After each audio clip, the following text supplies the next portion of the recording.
காலையில் அன்னதான பயிரில் அகத்திய பெருமானை கூப்பிட்டு ஒன்று சொல்லி அகத்திய பெருமான் திருவடி தொட்டு திருத்தாள் பணிந்து ஒவ்வொரு தடவையும் சச்சங்கம் வந்து உயர் சச்சங்கமாக நடந்துக்கிட்டு இருக்கு. இந்த இந்த வேல் பயிருக்கு பிறகு நடக்கிற சச்சங்கம் உள்ள ஆற்றல் மிகுந்த சச்சங்கமாக நடந்துக்கிட்டு இருக்கு. இறை சபை சீடர்கள் அங்கங்க இறை காட்சிகளை, சித்தனோட காட்சிகளையும் சிவசோபையோட காட்சிகளையும் சுய வெற்றிகளையும் அங்கங்க அடைஞ்சுக்கிட்டு வராங்க. அதை போன் வாயிலாக தெரிவிச்சுக்கிட்டு வராங்க. ஒவ்வொரு இடங்களையும் சிவசபை கால் வச்ச இடங்களும் சரி, சிவசபையில கால் வச்ச மாந்தர்களோட இடங்களும் சரி சுபிட்சம் அடைஞ்சுக்கிட்டு வருது. சுய முன்னேற்றங்கள் அடைஞ்சிட்டு வருது. வெற்றி வாகை சூடிட்டு வருது. ஒவ்வொரு நாள்பட்ட விஷயங்கள், தடைப்பட்ட விஷயங்கள், கிடப்புல போடப்பட்ட விஷயங்கள், எங்க போக போக்கிடம் இல்லாம தேங்கி நின்ற நீர்நிலைகள் எல்லாம் வடிகால் தேடி வடிஞ்சு உயர்வான புண்ணிய நிலைகள் அந்த அந்த அந்த அருவி அந்த அந்த தடாகத்திற்குள்ள வந்து போறதுக்கு வழி கிடைச்சிருக்கு. புண்ணிய புதுசா தண்ணி வர்றதுக்கும் அற்புதமான வழி அமைக்கிற மாதிரி சபையில இருந்து ஞானம்ங்கிற அந்த பெரு ஊற்று வந்து அந்த அகத்திய மலையில இருந்து பொதியை மலையில இருந்து அவங்க இல்லத்துல சூழ்ந்து அற்புதமான அந்த தடாகம் சூழ்ந்து தடைப்பட்டு இடைப்பட்டு அந்த அழுக்கா இருந்த நாற்றம் அடித்த துர்நாற்றம் அடித்த அந்த நீர் நிலைகள் எல்லாம் படிப்படியாக வளர்ச்சி போக்கிடம் இல்லாத இருந்த நிலையம், போக்கு தன்மை இல்லாத வடிகால் நிலை இல்லாத நிலைகள் கூட நல்ல உயர்வான வடிகால் அமைச்சு அதன் வழியா போய் புதுவிதமான அந்த ஜலம் வந்து அதுல நிரம்பி அற்புதமான அதுல விபூதி மனமும் சந்தன மனமும் அற்புதமான தேவலோக அத்தகைய மனங்கள்லாம் இல்லம் சூழ் மணந்து அற்புதமாக இருந்து வருது. அது அங்க இருக்குது இங்க இருக்குது. நாள்பட்ட கரைகள் அங்கங்க வெடிப்பு இருக்கிறதுனால கசிவுகள் வரலாம், சில ஏற்ற இறக்கங்கள் வரலாம். அதெல்லாம் செப்பன அகத்தியங்கிற அற்புதமான அந்த புது நீர் எடுத்து நீங்க அதை மொழிகி பிறக்கி அதை வந்து நம்ம வாழ்க்கைங்கிற அந்த பெரிய தடாகத்தை, குடும்பங்கிற தடாகத்தை, இல்லறம்ங்கிற அந்த தடாகத்தை நம்ம வந்து பாதுகாப்பா வச்சு வர்ற தண்ணி வந்துக்கிட்டே இருக்கணும், போற தண்ணி தேங்காம அழுகு தண்ணி எல்லாம் போய்கிட்டே இருக்கட்டும் அப்படின்னு சொல்லி அப்படிதான் போய்கிட்டு இருக்கு. எல்லாருடைய வாழ்க்கை முறைகளும் எல்லாருடைய முகங்கள்லையும் ஒரு சந்தோஷம், ஒரு மலர்ச்சி, ஒரு மாற்றம் நிகழ்ந்துகிட்டே இருக்கு.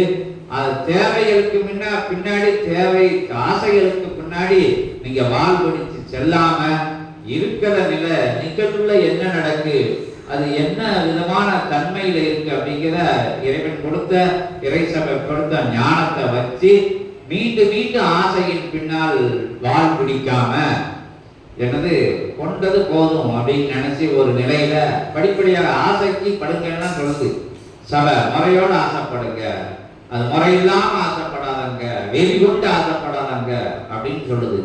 படிப்படியா ஆசைப்படுங்க, நல்ல விஷயங்களுக்கு ஆசைப்படுங்க. நமக்கு எவ்வளவு கொள்ள முடியும், எவ்வளவு நம்ம செஞ்ச புண்ணியங்கள்ல இருந்து வாங்க முடியும்னு தெரிஞ்சுக்குவாங்க. அங்க பார்த்து இங்க பார்த்து அதை பார்த்து இதை பார்த்து ஏதோ சூடு கொண்டுகிட்ட மாதிரி எதையோ பார்த்து எதை நடந்து தன்னடையும் இழந்தது மாதிரி உங்க சந்தோஷத்தை தொலைச்சுக்கிட கூடாது. தன்னை உணர தனக்கு ஒரு கேடு இல்லை அப்படிங்கிற சித்த வாக்க சிவசபையில இருந்து சித்தர்கள் வாயிலாக வழங்கி எல்லாரும் இறை சபையோட இணைக்குவாங்க. பெரிய ஐஸ்வர்யம் மிக்க சபை இது. ஐஸ்வர்யம் இருக்கு, ஆனந்தம் இருக்கு, நிம்மதி இருக்கு, சாந்தம் இருக்கு, எல்லாம் இறை சபையில இருக்கு. அது உங்களுக்குள்ளேயும் இருக்கு. நீங்க வேற்று மாற்று நிலைகளை நோக்கி பயணப்படும் போது பூர்வ ஜென்ம பாவ நிலைகள் வந்து உங்களை சூழும் போது நீங்க வந்து அது பயணப்பட முடியாம இருக்கிய இறை சபையை தகர்த்தெறிஞ்சு உங்களை நல்ல வழியில வழி நடத்திக்கிட்டு இருக்கு. எல்லாரும் மகிழ்ச்சியா இருக்கிய வருங்காலங்கள மகிழ்ச்சியா இருந்து இறைவனோட பயணிக்கின்ற அற்புதமான அமைப்பு இது. நீங்களும் இறைவனோட தான் சபையில வந்து உட்கார்ந்தாலே இறைவனோட தான் பயணிச்சுக்கிட்டு இருக்கிய சித்த பெரும் கூட்ட தலைவன் அகத்திய பெருமான் அவரோட நிகருக்கு நிகரா வாழ்ந்துகிட்டு இருக்கு சிவசபையில அப்படின்னு சொல்லி யாரு சிவசபையோட சூட்சமத்துல இணைஞ்சிருக்காங்களோ அவங்க இயல்பையும் சிவசபையோட சித்தர்களோட தேவர்களோட இணைஞ்சிருக்கேன்னு சொல்லி எல்லாரும் தெளிவடைஞ்சிட்டு வராங்க, எல்லாரும் உயர்வடைஞ்சிட்டு வராங்க.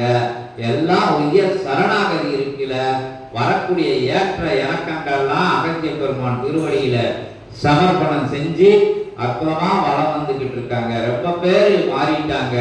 வந்த நிலைகளிலிருந்து குழப்ப நிலைகளிலிருந்து விடுபட்டு எல்லாம் அகத்திய பெருமான் பார்த்துக்கிடுவாரு, எல்லாம் சித்த சபை பார்த்துக்கிடும் அப்படிங்கிற ஒரு உயர்ந்த விஷயங்களுக்குள்ள போனவங்க எல்லாம் மகிழ்ச்சியோட இருக்காங்க. ஏன்னா சுமையை இறக்கி வச்சுட்டான்னா ஜனம் இருக்காது. சுமையை இறக்காம தலை மேல வச்சுக்கிட்டே பயணப்பட்டான்னா ஜனமா தான் இருக்கும். ஏதோ ஒரு ராஜா வந்து எனக்கு நிம்மதியே இல்லைன்னு சித்தர்கள்ட்ட சொல்லையில, அப்ப நீ உன்னுடைய பதவியை, உன்னுடைய ராஜா பதவியை என்கிட்ட கொடுத்துரு, நிம்மதியா இருப்ப அப்படின்னு சொன்னதா சொல்லப்பட்ட கதை. அப்ப அந்த மன்னன் நிம்மதியா உணர்ந்ததாகவும், ஏன்னா பொறுப்பு இன்னொரு ஆட்டை கொடுத்துட்டோம்ல அப்படின்னு உணர்ந்ததாகவும், திருப்பி சித்தர்களும் நாட்டை நீயே வச்சுக்கோ, இப்ப நீ ஆள தகுதியானவன இருக்குன்னு திருப்பி கொடுத்தாலும் கதைகள்லாம் இருக்கு. நம்ம பார்க்க பூரா சித்தர்களோட திருவடியில சமர்ப்பணம் செஞ்சிடணும். நமக்கு நல்ல விஷயங்கள் வந்தாலும் அவங்க திருவடியில சமர்ப்பணம் பண்ணணும். நமக்கு துக்கம் கூடக்கூடிய இன்னொருக்கு கொடுக்கக்கூடிய விஷயங்களா வந்தாலும் அதையும் சித்தர்களோட திருவடியில, இறை திருவடியில சமர்ப்பணம் பண்ணல நம்ம எந்த சுமையும் சுமக்க வேண்டாம். அது இறை சுமந்துக்கிடுவோம், சித்தர்கள் சுமந்துக்கிடுவாங்க, அகத்திய பெருமான் சுமந்துக்கிடுவாங்க, சிவசபை சுமந்துக்கிடுவோம் உங்களுக்காக அப்படிங்கிறத சொல்லி எல்லாம் இன்புற்று வாழ்க அப்படின்னு அகத்திய திருவடியில இருந்து உங்களை வாழ்த்தி அற்புதமாக உயர் சரணாகதி கொண்டவங்களுக்கெல்லாம் அது பலிக்கும் அப்படின்னு சொல்லி அகத்திய பெருமானை வணங்கி அகத்திய பெருமான் இருந்து விடைபெறணும். ஓம் அகதீசாய நமக. இறைமதி, நிறைமதி, சித்தமதி, சிவமதி, ஞானமதி, உண்மையான ஆன்மீக மதியோடு வளம் வருகின்ற அற்புத முழுமதி பெருநாளின் ஆசிதனை வெகுமதியாய் சீடர்களுக்கு வழங்கி அமர்கின்றோம். சுபமாய் அகத்தியர். ஓம் அகதீசாய நமக. அகதீசாய நமோ நமக.